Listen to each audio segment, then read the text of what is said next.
The people voted for this 18 years ago, and we're still arguing over it.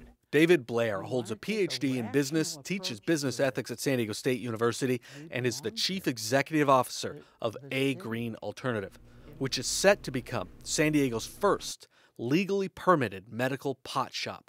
Please proceed in an orderly fashion down the stairs behind you and across. Blair remembers this chaotic scene last April at the Development Services Department when the city first accepted applications for medical marijuana dispensary permits. And everybody ran down those stairs to get to DSD door before anybody else. It was crazy.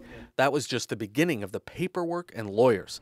Then the collective had to find a storefront that fit the regulations. They did.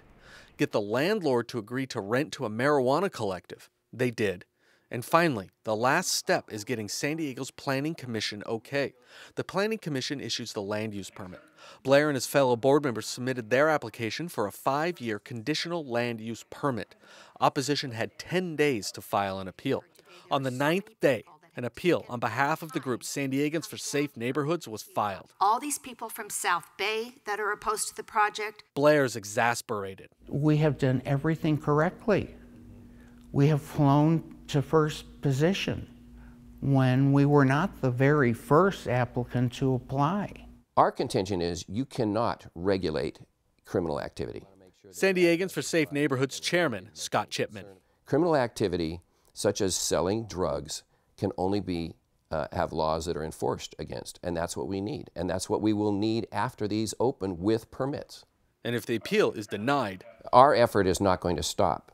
Our effort is not going to stop even if a pot shop is permitted, because our effort is to stop drug dealing in San Diego, which is exactly what's going to happen at this establishment and any of the establishments if they get permitted. If the collective opens, it'll be in David Alvarez's council district. The opposition to any of these is the same opposition that there was when the council approved the ordinance. It doesn't sound any different than what was said for those who didn't want to see us approve any ordinance. Well, for us, I mean, the delay has cost us hundreds of thousands of dollars. Dr. Bob Walder is a veteran fighter pilot, medical doctor, retired hospital administrator, and key investor in A Green Alternative, along with being its chief financial officer and medical director. So we're still paying bills with everything, and that's coming from private investors who believe in what we are doing. Lance Rogers, the collective's lawyer, says when they go before the Planning Commission, there shouldn't be a conflict. I'm a litigator, I'm a trial attorney. That's a fight. This is a presentation before the Planning Commission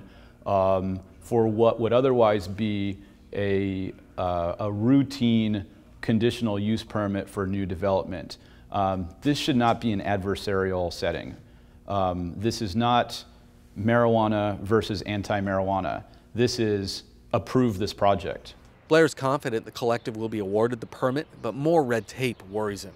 To be delayed any further or a no vote, I think it would be hideous, absolutely hideous. For Blair, San Diego's medical marijuana future hangs on this permit.